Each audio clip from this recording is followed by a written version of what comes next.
오늘은 예수님께서 구원자 되심을 세상에 드러내신 주현절 제2주입니다.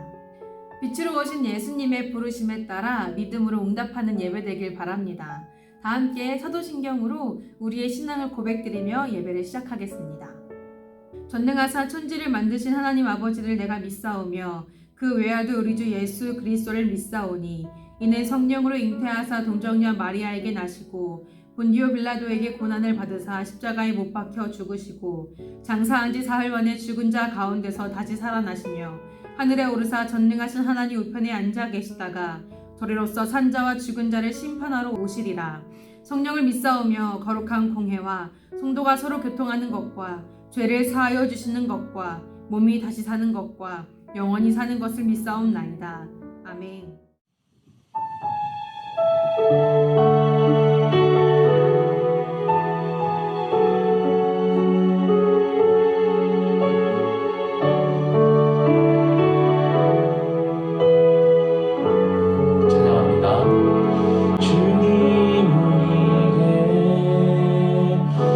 임하소서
임하소서. 주님 임하소서. 임하소서. 임하소서. 주님.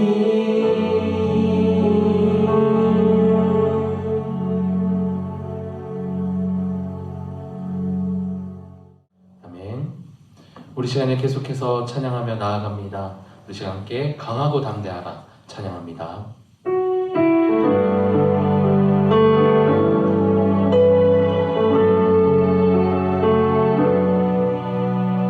우리와 함께 하실 주님을 기대하며 찬양하며 나아갑니다.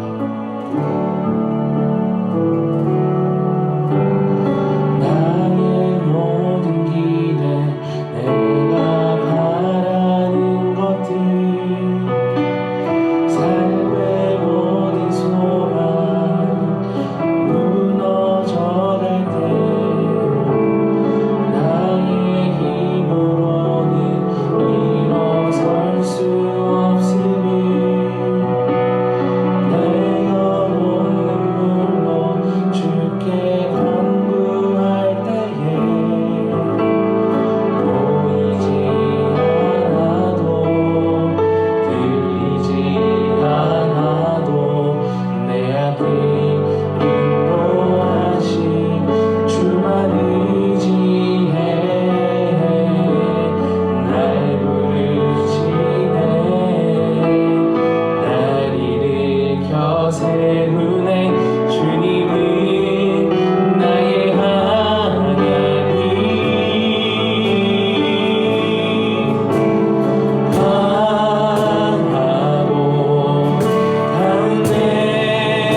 때에 우리에게 힘이 되어 주시는 주님을 기억하며 주님의 은혜를 기대하며 이 시간 함께 기도하도록 하겠습니다. 기도합니다. 사랑과 내가 풍성하신 하나님 아버지, 주님의 은혜를 너무나도 어렵고 힘든 때에 주님의 도우심 없이 우리가 살아갈 수 없음을 고백하며 나아갑니다. 우리에게 강하고 담대하라고 말씀하신 주님의 은혜를 나타내며 나아갑니다. 우리가 주님만 의지하며 나아갑니다. 우리를 힘있게 도와주옵소서. 우리가 담대할 수 있는 우리에게 용기를 부어주옵소서. 산을 도주로 만드시고 우리 삶을 떠나시고 주님의 은혜를 붙들고 하며 나아갑니다. 우리 하나님 되시니 우리 영원 주옵소서. 주님 우리가 주님을 주옵소서. 너 오늘도 힘든 이들의 사랑을 우리 찾는 것 우리들을 주님 기억하여 주옵소서. 내 삶 가운데 주님 역사하여 주시고 내 삶과 동행하여 주시옵소서. 올 때마다 주님을 찬미하시고 주님을 찾는 것을 이들을 주님 보시고 은혜를 베풀어 주옵소서. 아버지 하나님 주시옵소서. 우리가 주님을 의지하더라도 내 삶을 인도하시는 주님을 의지하며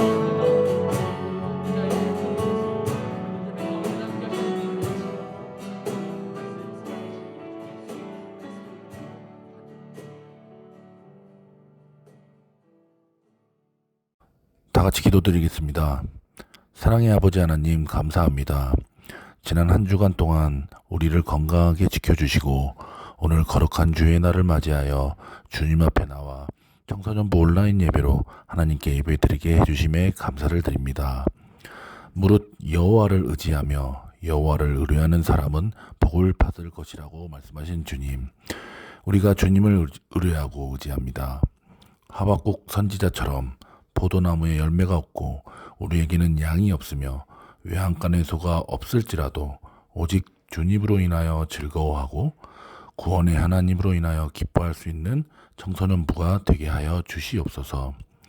사랑의 아버지 하나님, 한 사람이 꾸는 꿈은 꿈에 불과하지만 우리 청소년부 모든 친구들이 함께 같은 꿈을 꾼다면 그 꿈은 반드시 실현될 것이라고 믿습니다. 하나님께 한 걸음 한 걸음 나아가는 꿈을 꾸는 우리 청소년부 친구들이 되길 바랍니다.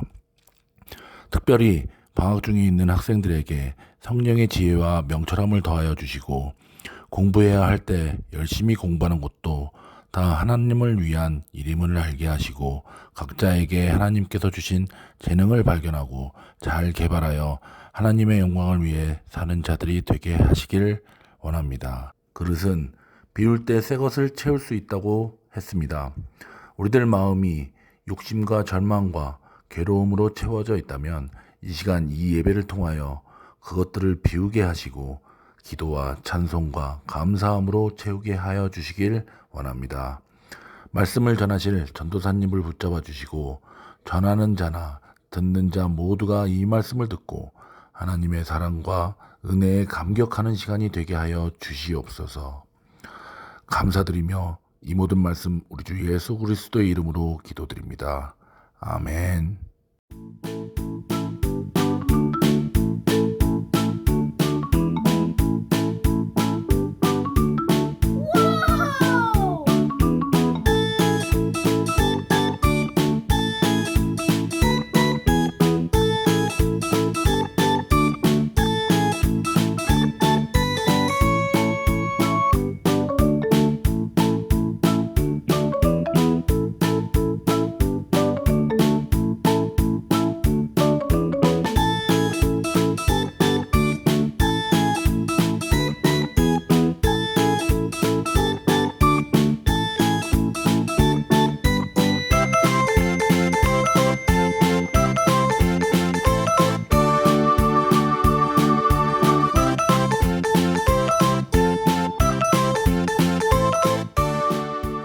하나님께서 우리에게 주신 생명의 말씀은 출애굽기 20장 17절입니다.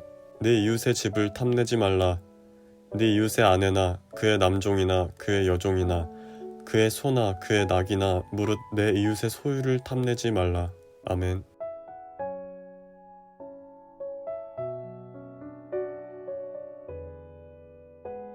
우리를 어둠과 혼돈, 죄와 심판의 자리에서 생명과 질서, 구원의 자리로 인도해 주심을 감사드립니다. 하나님께서 우리에게 허락해 주신 것들로 우리가 구원의 은혜를 입은 것 같이 구원의 은혜를 전하며 살고 우리가 새 생명을 입은 것 같이 생명을 살리는 일에 힘쓰길 원합니다. 이 모든 지혜와 능력이 주께로부터 옴을 알기에 이 시간 예물과 더불어 우리 몸과 마음 또한 드립니다. 기쁘게 받아주시고 선하게 사용해 주세요. 예물을 드리며 예수님의 이름으로 기도드립니다. 아멘. 푸른 초장 안녕. 오늘부터 본격적으로 말씀의 가치를 알고 그 가치를 따라 사는 푸른 초장이 되기 위해 출애굽기 20장에 나오는 10계명의 내용들을 살펴보려고 합니다. 먼저 10계명이 뭐지? 하고 궁금해할 친구들을 위해 영상을 함께 보고 갈게요. 기원전 15세기 무렵 애굽에서 노예살이를 하며 살고 있던 이스라엘 민족을 하나님께서 모세를 통해 구출합니다. 이 사건은 모두가 알고 있는 출애굽입니다. 애굽을 떠난 지 3개월 후 시내산에 도착했을 때 하나님은 모세를 시내산으로 부릅니다. 모세는 40일 동안 시내산 정상에 머물며 여러 율법들과 함께 돌판에 새긴 10계명을 받게 됩니다. 하지만 모세를 기다리지 못한 이스라엘 백성이 금송아지를 만들어 숭배했고 그 모습을 본 모세가 화가 나 두 돌판을 산 아래로 던져 깨져버립니다. 하지만 하나님께서 모세를 불러 다시 10계명을 새겨주십니다. 이스라엘 백성은 하나님이 말씀하신 대로 이 돌판을 언약궤에 담아 하나님의 임재의 상징으로 삼았습니다. 그리고 이 언약궤를 성막의 지성소에 보관하였습니다. 10계명의 내용은 다음과 같은데 나 외에는 다른 신을 두지 말라. 너를 위하여 우상을 만들지 말라. 내 하느님 여호와의 이름을 망령되이 일컫지 말라. 안식일을 기억하여 거룩히 지키라. 내 부모를 공경하라. 살인하지 말라. 간음하지 말라. 도둑질하지 말라. 내 이웃에 대하여 거짓 증거하지 말라.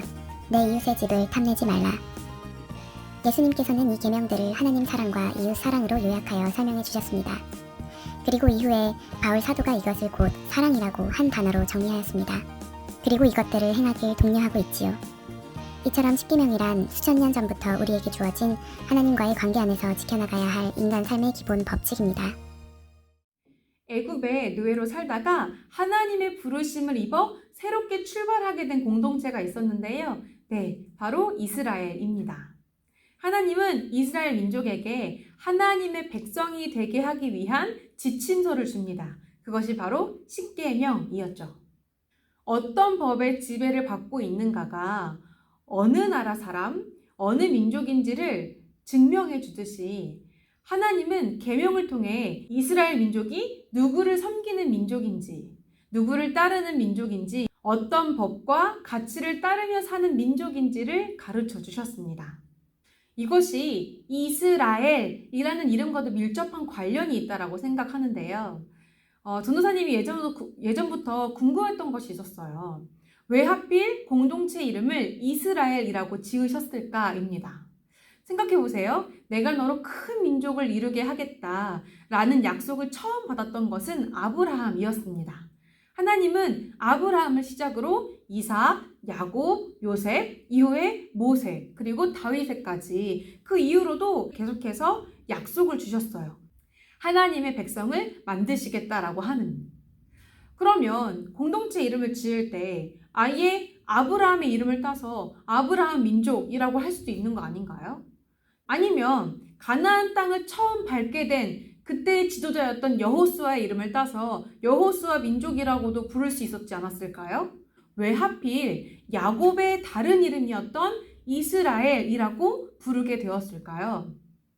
작년 마지막 주에 이름에 관해서 설교를 했었는데요. 그때 야곱의 이름의 뜻이 무엇이었는지 나눴었어요. 네, 발꿈치를 잡은 자라는 뜻이었죠. 야곱이 태어났을 때 형 에서의 발꿈치를 잡은 채로 태어났거든요. 그런데 실제로 이 이름에 따라서 야곱은 형 에서를 속이고 또 아버지를 속여서 장자에게 주어지는, 첫째에게 주어지는 축복권을 막내인 자신이 빼앗아 갔었어요. 그뿐일까요? 그로 인해 도망가게 된 야곱은 도망간 삼촌네 집에서도요, 삼촌을 속여서 삼촌의 소유 중에서도 아주 튼실하고 좋은 양떼와 염소떼를 데리고 나가게 되죠. 이처럼 야곱은 실제로 누군가의 발꿈치를 채가는 삶을 살았다라는 겁니다. 그러던 어느 날 야곱 앞에 어떤 사람이 나타나요. 야곱은 그 사람과 밤새도록 씨름을 하게 되는데요. 씨름을 하고 보니 그 사람이 하나님이셨다라는 것을 알게 된 거예요. 그렇게 깨닫게 된 야곱에게 하나님께서 말씀하셨어요. 이제 내 이름을 다시는 야곱이라 부를 것이 아니요 이스라엘이라 부르겠다라고 말입니다. 이스라엘이라는 것은요, 하나님께서 주도하시다라는 뜻이 있습니다. 그러니까 자신이 가진 힘으로 누군가의 발꿈치를 잡아서라도 악착같이 자기 삶을 주도해왔던 야곱에게 이제 너는 내 힘으로 사는 사람이 아니라 하나님이 주도하시는 삶을 살아가는 사람이 되어라 라는 말씀을 주신 겁니다. 하나님의 택함을 받은 민족의 이름이 이스라엘이 된 이유도 동일한 뜻일 겁니다. 하나님이 주도하시는 삶을 사는 사람들, 하나님이 주도하시는 삶을 사는 공동체라는 것이죠. 이 이름처럼 이스라엘이 하나님의 주도하심을 따라 살아갈 기준으로 주신 것이 바로 십계명입니다. 전능하신 하나님이 주도하시는 삶을 살아갈 수 있다니 우리에게는 굉장히 큰 영광이 아닐까요? 오늘은 이처럼 우리 삶을 영광되게 하시는 10가지 계명 중 제10계명이 가르쳐주는 가치가 무엇인지 나누려고 합니다. 오늘 본문 말씀이죠. 제10계명의 내용을 함께 읽어볼게요. 내 이웃의 집을 탐내지 말라. 내 이웃의 아내나 그의 남종이나 그의 여종이나 그의 소나 그의 낙이나 물은 내 이웃의 소유를 탐내지 말라. 아멘. 도둑질이라든지 살인이라든지 거짓 증거라든지 이런 계명들과 다르게 제10계명은요. 어떤 행동을 금지하는 명령이 아닙니다. 이 행동이 이루어지기 전에 우리가 품는 마음에 대해서 경계하고 있습니다. 누구에게나 무언가를 바라는 욕망은 있는 거 아니겠어요? 그러나 이 욕망 자체를 악하다고 할 수는 없을 겁니다. 우리는 욕망을 통해 얻는 선한 결과들도 분명히 있기 때문입니다. 예를 들어 사랑받고 싶은 욕망이 있기 때문에 우리는 내가 받고 싶은 그 사랑의 욕망으로 다른 사람들에게 친절하게 대하는, 다른 사람들에게 사랑을 주는 이런 행실도 할 수 있을 겁니다. 또한 인정받고 싶은 우리의 욕망은 어떤 목표를 설정하게 하고 이 목표를 이루기 위해 성실하게 자기 개발을 하는 추진력을 얻게도 할 수 있죠. 그런데 제10계명에 나오는 탐내지 말라에 해당하는 히브리어는요, 하마드입니다. 이 하마드의 뜻에는요, 오직 자신의 유익을 위한 지나친 욕심을 뜻합니다. 그래서 제10계명은 욕망을 품는 것 자체를 금지한 것이 아니라 지나치게 자기를 위해 욕심을 품는 것, 그것을 경계하고 있는 겁니다. 이렇게 욕심을 품지 말아야 할 대상으로 이웃의 집, 이웃의 아내, 이웃의 남종이나 여종, 이웃의 소나 나귀 등을 말하고 있는데요. 이것들의 공통점이 있죠. 네, 바로 이웃의 것이라는 거예요. 이웃의 것이라면 내 것이 아닌 거죠. 어쩌면 아직 내가 소유하지 않은 것들일 수 있습니다. 하나님은 이렇게 내 것이 아니거나 내가 아직 갖지 못한 것에 대해서 탐하지 말라라고 말씀하십니다. 기억하고 있죠? 탐하는 마음이란 지나친 욕심을 뜻한다고요. 내가 아직 갖지 않은 것을 누군가 갖고 있는 것을 봤을 때 참 좋다, 갖고 싶다, 예쁘다라고 생각할 수 있어요. 그런데 그것에 대해 자꾸 묵상하는 겁니다. 그거 진짜 예쁘던데 혹시 필요 없으면 달라 그럴까? 제가 갖고 있는 것보다 내가 갖고 있는 게 더 어울릴 것 같은데. 악의적이지 않다라고 해도요. 이런 마음을 품었을 때 우리는 이미 이웃에 대한 사랑과 배려보단 갖고 싶은 내 욕심이 우선하게 됩니다. 그래서 내가 이것을 달라고 했을 때 이웃이 느낄 어떤 불편함이나 이웃이 이 물건을 얼마나 소중하게 여기고 있는지 고려하지 못하고 우선 내가 갖고 싶은 그 감정을 표출부터 하는 겁니다. 나아가서는 상대를 비하하면서까지 내가 갖는 것이 마땅하다고 합리화하기도 하죠. 이처럼 지나친 욕심은요, 자신을 그 어떤 것보다 우선으로 생각하는 이기심을 우리에게 심어줍니다. 사실 우리 시대에는요, 이기심이 큰 문제가 되는 것 같지 않아요. 오히려 지향합니다. 이렇게요. 자기 자신을 사랑해라. 네가 원하는 것은 무엇이든지 마음껏 욕망해라. 라고 말입니다. 이 말들에 우리는 익숙함을 넘어서 옳은 말이라고 생각합니다. 그러나 조금 더 깊이 생각해 보면요, 이 말들 속에는 모든 일에 네가 중심이다, 네가 우선이다 라는 속삭임을 심어줍니다. 그러나 성경은요, 우리에게 다른 것을 말해주죠. 네가 우선이야, 네가 중심이야 가 아니라 예수님을 바라보는 삶, 예수님을 따르는 삶, 그러니까 예수님이 우선 되시고 중심되는 삶이야말로 진리라고 말입니다. 우리는 결코 이 말을요, 처음 듣지 않았습니다. 교회에서 듣는 모든 말씀이, 성경에 말하는 모든 증언이 예수 그리스도를 중심 삼는 삶을 말하고 있으니까요. 그러나 우리는 이런 성경의 말씀보다도요, 네가 최고야, 네가 우선이야, 네가 중심이지 라는 속삭임에 더 귀를 기울입니다. 그리고 그 가치를 따르길 원합니다. 내 주권을 하나님께 빼앗기고 싶지 않은 거예요. 내 주권을 하나님께 맡기는 것이 과연 인격적인 것인가 의문이 들기 시작하죠. 이 문제에 관해서 창세기는요, 우리에게 아담과 하와의 이야기를 들려줍니다. 아담과 하와에게 에덴 동산이라는 곳을 제공해 주신 하나님은요, 동산 안에 있는 모든 것을 자유롭게 누리되 오직 선악을 알게 하는 나무의 열매는 먹지 말라라고 말씀하십니다. 이에 대해 아담과 하와는요, 불만을 갖지 않았습니다. 왜냐하면 굳이 선악을 알게 하는 나무의 열매를 먹지 않더라도 이미 주어진 것들에 충분히 만족했으니까요. 그런데 어느 날 뱀이 속삭이는 겁니다. 하나님은 너희가 그 나무 열매를 먹으면 너희의 눈이 밝아지고 하나님처럼 되어서 선과 악을 알게 된다는 것을 아시고 그렇게 말씀하신 거야 라고 말이죠. 너희 눈이 밝아져서 하나님처럼 된다는 말에요, 충분히 만족하며 살아왔던 하와의 마음이 변화가 생깁니다. 이렇게요.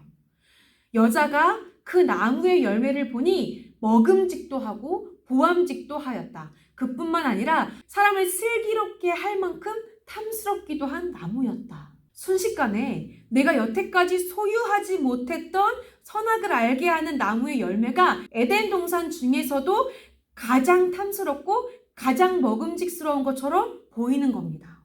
이 말씀이요, 우리에게 보여주는 죄의 모습이 뚜렷합니다. 하나님처럼 되려는 마음이요, 내가 중심이 되려는, 내가 주인이 되려는 마음입니다. 오랜 시간을 이렇게 우리 마음에 쌓인 죄는요, 세상을 지으신 하나님이 주인 되시는 당연한 질서에 대해서 마치 내 자리, 내 주권, 내 주인의식을 빼앗기는 것처럼 불편하게 생각하게 합니다. 그러나 우리는 경험하고 있습니다. 그렇게 우리가 우리 자신이 주인 되어 살아보니 결코 평온하지 않더라 라는 것을요. 하나님을 떠나 우리가 주인이 되자 우리에게 일어나기 시작한 현상은요, 우리가 가진 것보다 갖지 못한 것을 더 주목하게 되는 것이었습니다. 있는 것보다 없는 것에 대해서 더 불행하게 느끼기 시작했죠. 그리고 불안을 느끼기 시작합니다. 이 불행과 불안을 채우려고 급기야는 이것이 누군가에게 불편을 주고 누군가의 것을 빼앗는 일이 된다 할지라도 가질 수만 있다면 갖겠다라는 욕심으로 번져가기 시작합니다. 하나님이 세상의 주인 되셨을 때에는요, 결코 이러한 불행, 불만이 없었습니다. 그러나 우리 자신이 주인이 되자 많은 것이 부족해 보였고 많은 것이 불안해 보였죠. 이것은 우리의 불완전함 때문입니다. 전능한 존재가 아니다 보니까 막상 우리가 삶의 주인이 되었을 때 이게 옳은 건가? 이렇게 하는 게 맞나? 이 길로 가는 게 괜찮은 건가? 실패하면 어떡하지? 왜 나는 이것이 없지? 내가 할 수 있는 건 뭐지? 아무것도 몰라요. 아무것도 확신할 수 없고요. 그러니까 두렵기 시작합니다. 그래서 당장 눈에 보이는 값이 있어 보이는 나를 든든하게 해줄 것만 같은 물질, 명예, 권력과 같은 것에 의지하기 시작합니다. 우리 삶을 진짜로 안전하게 보장해 줄 수 있는지 확실하지 않은 것들에 우리 삶을 내어맡기기 시작하는 겁니다. 그렇게 우리는 계속해서 두려움으로 빠져가며 점점 더 불안전한 것들로 우리 삶을 채워가기 시작합니다. 설령 나를 완전하게 해줄 것 같은 이 무언가가 이미 남의 것이라 할지라도 내 불안함과 상황을 나아지게 할 것이란 착각으로 쟁탈하려고도 하죠. 성경에 많이 등장하는 단어가 뭔 줄 아십니까?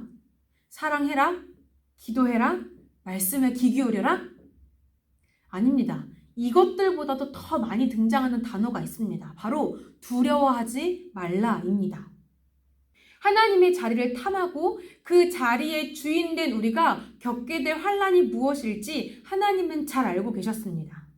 바로 두려워하는 마음이죠. 그러므로 하나님은 우리에게 말씀하십니다. 두려워하지 말라. 내가 너와 함께 함이라. 너희 삶의 멍에, 너희 삶의 짐은 내가 지는 것이다. 너희는 오직 나라는 멍에만 지어라. 라고 말입니다.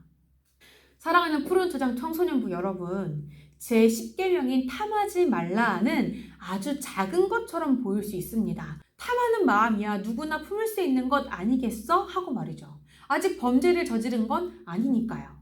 그러나 하나님은 이 마음을 경계하라고 말씀하십니다. 내가 갖지 않은 것, 누군가의 것을 탐한다라는 것은 하나님이 지금까지 우리에게 허락해 주신 것들에 만족하지 못한다라는 뜻이자 결국은 우리 마음의 주인이 하나님이 아니라 나라는 뜻이기 때문입니다. 그러나 우리가 삶의 주인이 될 때 우리가 전능하지 않기 때문에 불완전함 속에서 날마다 두려움을 느끼게 됩니다. 우리는 이 두려움을 채우고자 계속해서 없는 것, 남의 것을 탐하다 못해 이내는 마땅히 지켜야 할 사랑과 생명을 잃어버리고 뒤틀려진 가치 속에 사는 악순환을 반복하게 되죠. 형의 것을 빼앗고 삼촌의 것을 빼앗으며 살았던 야곱처럼 말입니다. 누구보다 우리의 약함을 아시고 이런 우리를 구할 방법을 아셨던 하나님은요, 그런 우리에게 말씀하십니다. 너희에게 새로운 마음을 주고 너희 속에 새로운 영을 넣어주며 너희 몸에서 돌같이 굳은 마음을 없애고 살갗처럼 부드러운 마음을 주어 너희가 나의 모든 율례대로 행동하게 하겠다. 아멘. 삶에서 뒤처진 느낌 또는 쫓기는 느낌, 뭔가 부족하고 불안하며 얽매여 있는 것 같은 이러한 두려움으로 가득하시다면 여러분도 하나님을 만난 후의 야곱처럼 이제는 누군가의 뒤를 쫓으며 발꿈치를 잡는 삶이 아니라 하나님의 인도하심을 따르는 삶을 살지 않겠습니까? 그러한 삶이 진리임을 깨닫는 푸른 초장 되기를 소망합니다. 기도로 예배를 마칩니다. 하나님, 우리는 내게 없는 것들을 끝없이 탐하며 채워지지 않는 목마름을 미디어 매체로 달래가며 식욕으로 풀어가는 등 보이는 것과 만져지는 것을 의지하며 견뎌왔습니다. 그러나 해결되지 못한 목마름과 굶주림에 우리 삶은 여전히 궁핍합니다. 이런 우리에게 제10계명을 통해 아무리 채우려 노력해도 메워지지 않던 궁핍함은 결국 하나님이라는 요새를 잃은 까닭이요, 하나님이 주도하시는 삶에서 벗어난 까닭임을 가르쳐 주심에 감사드립니다. 이제는 세상의 발꿈치를 잡으며 누군가의 것을 탐하며 사는 삶이 아닌 하나님이 주도하시는 완전한 삶을 사는 푸른 토장 청소년부가 되게 하옵소서. 예수님의 이름으로 기도드립니다. 아멘. 예수님께서 가르쳐 주신 기도로 오늘의 예배를 마칩니다. 하늘에 계신 우리 아버지여, 이름이 거룩히 여김을 받으시오며 나라가 임하시오며 뜻이 하늘에서 이루어진 것 같이 땅에서도 이루어지이다. 오늘 우리에게 일용할 양식을 주시옵고 우리가 우리에게 죄 지은 자를 사하여 준 것 같이 우리의 죄를 사하여 주시옵고 우리를 시험에 들게 하지 마시옵고 다만 악에서 구하시옵소서. 나라와 권세와 영광이 아버지께 영원히 있사옵나이다. 아멘.